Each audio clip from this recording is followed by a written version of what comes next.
अमावस्या के दिन आपको लगता है कुछ ना कुछ तकलीफें लग रही है, तो एक पीपल का पत्ता ले लो, उसके ऊपर एक कपूर का टुकड़ा ले लो, सारे घर में घुमाकर उसको दरवाजे के बीच मध्य में जलाकर रख दीजिए, थोड़ी सी देर जला दीजिए। 20 से 25 मिनट के अंदर स्वयं गुरु बाबा कहते हैं, राम सुनो, यदि कोई आरती में पुजन में घर में एक कपूर का टुकड़ा आरती के बाद में जब समर्पित करेगा तो उसको अश्वमेध यज्ञ का पुण्य प्राप्त हो जाएगा।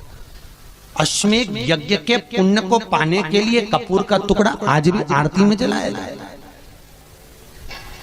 आज भी।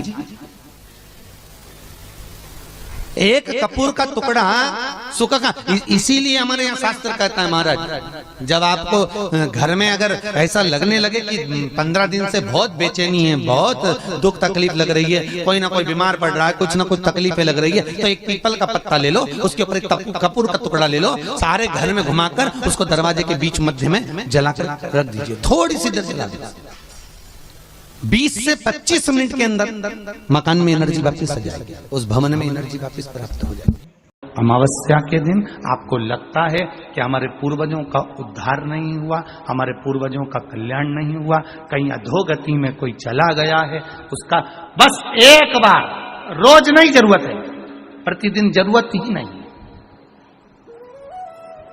महीने में एक बार अगर अमावस्या के दिन भी आपने चंदन के थोड़ा सा चंदन अगर मेरे देवाधिदेव महादेव को 7 स्थान पर समर्पित किया है। अशोक यहाँ पर वर्णन कर रही है, मैना, धन्य और कला की कथा कह रही है। तीनों ने सनकादि ऋषियों से मांगा।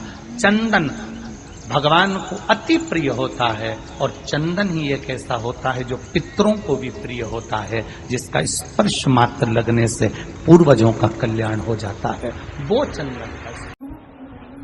7 स्थान शिवलिंग के बताए हैं, जहां पर भूल से भी अगर कोई चंदन की उंगलियां लगा देता है, 7 स्थान ऐसे हैं जहां चंदन की मात्र उंगलियां लगा देने से ही शिव पितृलोक के पितरों को मुक्ति प्रदान करके वैकुंठ लोक का निवास दे देते हैं।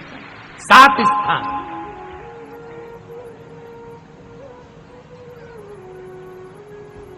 और वो 7 स्थान जो चंदन के बताए गए हैं, पहला भगवान देवाधिदेव महादेव के शिवलिंग पर चंदन का लेपन, समझ लेना जरा बहुत अच्छे से। आपको लगता है स्वप्न में कोई मुर्दे दिख रहे हैं, या कोई जल रहा है, या कोई मर रहा है, या कोई चला गया है, ऐसा भय लगता है, बच्चों को मानी भेजूंगी ऐसा हो जाएगा, पति को मानी भेजूंगी ऐसा हो जाएगा, कोई हमारे कोई गलत तो नहीं कर रहा है, आपको लगता है। 7 स्थान चंदन के बताएं महाराज। पहला शिवलिंग, दूसरा जहां गणेश जी का स्थान है, मालूम है ना सबको, जम के बोलो जरा, मालूम है ना सबको, जहां गणेश जी का स्थान है वहां अलग से गणेश जी बैठे, वहां नहीं, शिवलिंग में जलाधारी के ठीक सामने, राइट में गणेश, लेफ्ट में कार्तिकेय, बीच में अशोक सुंदरी। तो पहला चंदन बाबा के शिवलिंग पर, दूसरा गणेश जी पर चंदन की उंगली, तीसरा षडानंद कार्तिकेय पर चंदन की उंगली, चौथा अशोक सुंदरी पर चंदन की उंगली, पांचवा जलाधारी पर चंदन की उंगली, छठा जो शिवलिंग का जल बह रहा है इसके ठीक विपरीत की ओर चंदन की उंगली, और 7वां चंदन नंदी के मस्तक के ऊपर जो 2 सींग लगे रहते हैं उस पर चंदन की उंगली। ये कब लगाई जाती है? या तो अमावस्या के दिन आपको लगता है कि हमारे पूर्वजों का उद्धार नहीं हुआ, हमारे पूर्वजों का कल्याण नहीं हुआ, कहीं अधोगति में कोई चला गया है, उसका बस एक बार, रोज नहीं जरूरत है, प्रतिदिन जरूरत ही नहीं, महीने में एक बार अगर अमावस्या के दिन भी आपने चंदन के थोड़ा सा चंदन अगर मेरे देवाधिदेव महादेव को 7 स्थान पर समर्पित किया है। अशोक यहाँ पर वर्णन कर रही है, मैना, धन्य और कला की कथा कह रही है। तीनों ने सनकादि ऋषियों से मांगा। चंदन भगवान को अति प्रिय होता है और चंदन ही एक ऐसा होता है जो पितरों को भी प्रिय होता है, जिसका स्पर्श मात्र लगने से पूर्वजों का कल्याण हो जाता है, वो चंदन का। आपके घर में पितृदोष है, आपको ऐसा महसूस होता है, आपको लगता है, तो किसी भी नवरात्रि के पहले जो अमावस्या पड़ती है, मान लो अपन अमावस्या पड़ी, आप एक अंदाजा लगाइए, तो जिस दिन अमावस्या रहे उस दिन चावल की कटोरी में एक कपूर का टुकड़ा रख दीजिए महाराज, छोटा सा, और कपूर का टुकड़ा रखकर उस कपूर को दरवाजे के बाहर कटोरी में ही, चावल रखी हुई कटोरी में ही उसको पितरों का स्मरण कर कर जला दीजिए। और जलाने के बाद उस चावल को कहीं भी किसी भी वृक्ष की छांव में पक्षियों के लिए डाल दीजिए। शिव महापुराण की कथा कहती है, अगर मान लो पितृ आपको कष्ट दे रहे हैं, पितृ आपको तकलीफ दे रहे हैं, कोई काम नहीं होने दे रहे हैं, या कहीं आपको ऐसा लगता है कि पितरों का दोष है, तो वो पितृदोष देवी, अब ये जो आप करेंगे ये कब कर रहे हैं? अमावस्या के दिन आप उसको रख रहे हैं। अमावस्या के दिन उसको रखकर रात भर अपने रखा कपूर के साथ में, सुबह एकम पड़ गई, नवरात्रि लग गई, उसी दिन उसको जलाकर आपने पटक दिया। अर्थात उससे देवी और पितृ इन दोनों का आशीर्वाद जो प्राप्त होता है, तो घर में से पितृदोष समाप्त होकर लक्ष्मी की वृद्धि प्रारंभ हो जाती है, कार्य में सिद्धता आ जाती है। मान लो अगर पितृदोष है तो करो, नहीं है बड़े अलमस्ती से रहो, तो ये पितृदोष का स्मरण। तो यहाँ शास्त्र कह रहा है कि पितरों का जो लोक होता है, पितर जो लोक होता है, उस पितृलोक में 64 योगिनियां प्रवेश नहीं करती। शिव महापुराण कर रही है, शंकर की कथा कर रही है। एक छोटा सा उपाय अवश्य करिएगा। मान लो आपको लग रहा है कि आपके घर में पितृदोष है, आपको ऐसा महसूस होता है, अमावस्या पड़ती है, चावल की कटोरी में एक कपूर का टुकड़ा रख दीजिए महाराज, छोटा सा, और कपूर का टुकड़ा रखकर उस कपूर को दरवाजे के बाहर कटोरी में ही, चावल रखी हुई कटोरी में ही उसको पितरों का स्मरण कर कर जला दीजिए। और जलाने के बाद उस चावल को कहीं भी किसी भी वृक्ष की छांव में पक्षियों के लिए डाल दीजिए। शिव महापुराण की कथा कहती है, अगर मान लो पितृ आपको कष्ट दे रहे हैं, पितृ आपको तकलीफ दे रहे हैं, कोई काम नहीं होने दे रहे हैं, या कहीं आपको ऐसा लगता है कि पितरों का दोष है, तो वो पितृदोष देवी, अब ये जो आप करेंगे ये कब कर रहे हैं? अमावस्या के दिन आप उसको रख रहे हैं। अमावस्या के दिन उसको रखकर रात भर आपने रखा कपूर के साथ में, सुबह एकम पड़ गई, उसी दिन उसको जलाकर आपने पटक दिया। अर्थात उससे देवी और पितृ इन दोनों का आशीर्वाद जो प्राप्त होता है, तो घर में से पितृदोष समाप्त होकर लक्ष्मी की वृद्धि प्रारंभ हो जाती है। अमावस्या के दिन प्रदोष काल में, प्रदोष के समय पर, प्रदोष काल में शाम के समय पर जाकर किसी भी नदी, तालाब, बावड़ी, कुआं, कहीं ना कहीं जो आपके पास में हो, वहां पर एक घी का दिया, बत्ती का मुंह दक्षिण की ओर कर कर अवश्य जला कर जाना, सारे पितृदोष समाप्त हो जाएगा।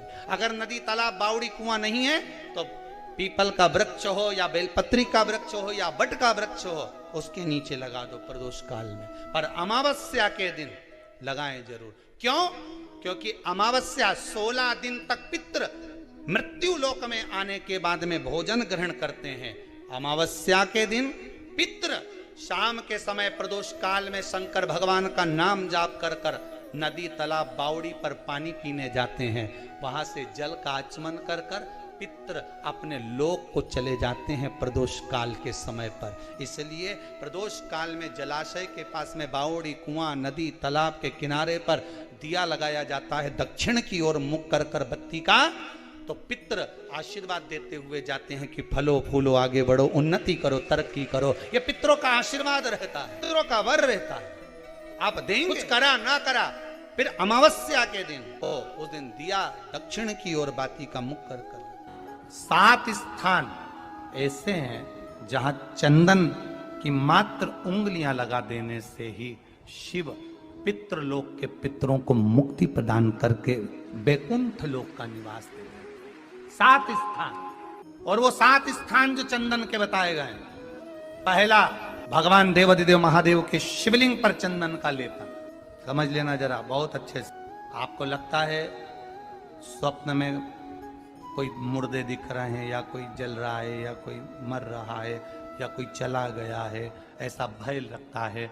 बच्चों को मानी भेजूंगी ऐसा हो जाएगा। जिनके यहाँ पितृदोष होता है, काल सर्प दोष होता है, वास्तु दोष होता है, उनको ज्यादा कुछ नहीं करना होना। महाराज एक बेल का फल लीजिए, उसके अंदर का जो गुर्दा होता है, अंदर का जो भाग होता है, उसको निकाल लीजिए और उस बेल के फल में आटा सेक कर उसमें शक्कर मिलाकर उसको उसके अंदर भर लीजिए। अमावस्या के दिन सुबह 10 बजे से पहले उसको अपने घर में घुमाने के बाद में जिसको काल सर्प दोष बताया है, पितृदोष बताया है, या वास्तु दोष का स्मरण बताया है, घर में सब दूर घुमाकर अपने परिवार का हाथ का स्पर्श कराकर पीपल के पेड़ के नीचे खड्डा खोदकर उस बेलपत्र के उस फल को दाब दीजिए। महाराज केवल एक अमावस्या करना रहता है, पितरों के दोष से मुक्ति मिलती है और हमारे घर के कार्य सफल होना प्रारंभ हो जाता है। पति को मानी भेजूंगी ऐसा हो जाएगा। कोई हमारे कोई गलत तो नहीं कर रहा है। आपको लगता है 7 स्थान चंदन के बताएं, बाबा के शिवलिंग पर, दूसरा गणेश जी पर चंदन की उंगली, तीसरा षडानंद कार्तिकेय पर चंदन की उंगली, चौथा अशोक सुंदरी पर चंदन की उंगली, 5वां जलाधारी पर चंदन की उंगली, छठा जो शिवलिंग का जल बह रहा है इसके ठीक विपरीत की ओर चंदन की उंगली, और 7वां चंदन नंदी के मस्तक के ऊपर जो 2 सींग लगे रहते हैं उस पर चंदन की उंगली। ये कब लगाई जाती है? या तो अमावस्या के दिन आपको लगता है कि हमारे पूर्वजों का उद्धार नहीं हुआ, हमारे पूर्वजों का कल्याण नहीं हुआ, कहीं अधोगति में कोई चला गया है, उसका बस एक बार, रोज नहीं जरूरत है, 4 दिन दुकान अच्छी चले, बाकी के समय देखना पड़े, समझ लेना पितृदोष। घर में बच्चे चिड़चिड़े हो जाए, गलत संगति में डूब जाए, समझ लो चिड़चिड़ हो रहे हैं, पितृदोष। घर के बच्चे माता पिता का आदर ना करें, सम्मान ना करें, तेज आवाज में बात करें, समझ लो पितृदोष। पितृदोष मालूम पड़े। और इतने से भी अगर आप नहीं समझ सकते, परिवार का कोई एक व्यक्ति जब जब भोजन करने बैठे तब तब उसकी थाली में बाल आए, भले वो होटल में खाए तो भी बाल आ जाए, वो कहीं खाना खा रहा है तो बाल आ जाए। 8-15 दिन में, 4 दिन में, 3 दिन में, 2 दिन में, 6 दिन में आपकी थाली के भोजन में अगर बाल निकल रहा है, केश निकल रहा है, समझ लेना कि पितृ आपसे कुछ मांग रहे हैं, पितृ आपसे कुछ चाहते हैं। महाराज एक बेल का फल लीजिए।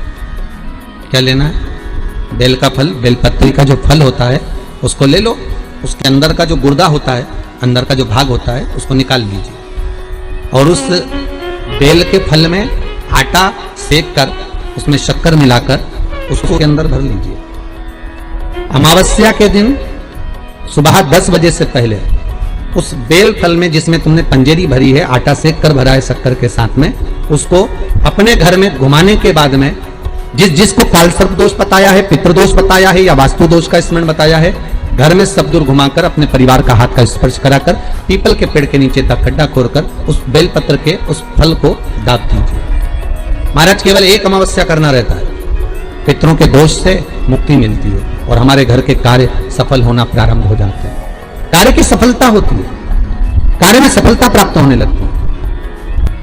हम तो कई बार कहते हैं महाराज जी, अगर ऐसा लगे किसी औषधि को आप ले रहे हैं, मालूम पड़े कि औषधि आपको लग नहीं रही है, शिव महापुराण की कथा करेंगे, मान लो औषधि आपको नहीं लग रही, आपने औषधि बहुत दिनों से ले रहे हो, कोई दवाई, मान लो आप किसी भी दवाई को ग्रहण कर रहे हैं और वो औषधि लगी नहीं रही है, वो शरीर को लगी नहीं पा रही और आप ठीक ही नहीं हो पा रहे, 15 दिन हो गए, 8 दिन हो गए, बताओ उतना की उतना ही कैटरीना है, उतना ही उतना अपना भरा हुआ, वही की वही लीवर, वही की वही किडनी, वही की वही स्मरण, सभी कुछ वही वही है, उतने की उतना ही। बीपी भी ऊंचा नीचा चल रहा है पर लेवल में नहीं आ रहा, शुगर भी लेवल में नहीं आ रही, तो प्रयास करा करो महाराज, बेलपत्री के फल का जो गुर्दा है, अंदर का जो भाग है फल का, उसको पानी में गला लीजिए और प्रदोष कम से कम प्रदोष नहीं हो और बीमारी जरा दवाई लगी नहीं रही हो तो बिना प्रदोष के भी कर सकते हो। उसको पानी में गलाइए आधा घंटा पानी में। जैसे आपको सुबह मंदिर जाना है 10 बजे, तो सुबह स्नान कर कम से कम 6:30-7 बजे उसको पानी में गला दीजिए और उस बेले के फल का गुर्दा से गला हुआ पानी शिव जी को ले जाकर समर्पित कर दीजिए। महाराज उस पानी में से थोड़ा सा 1 चम्मच पानी शिव जी पे चढ़ा हुआ लेकर आ जाइए। उस पानी को जो बीमार व्यक्ति है उसको औषधि देने से पहले मात्र आधी चम्मच से भी आधा चम्मच उसको दे दीजिए। भगवान शंकर का श्री शिवाय नमस्तुभ्यम का जाप कर उस पानी को देने के बाद अगर आप औषधि देंगे तो ये पक्का है कि औषधि अपना कार्य करना प्रारंभ कर देगी और वो स्वस्थ होना प्रारंभ हो जाएगी। वो स्वस्थ हो औषधि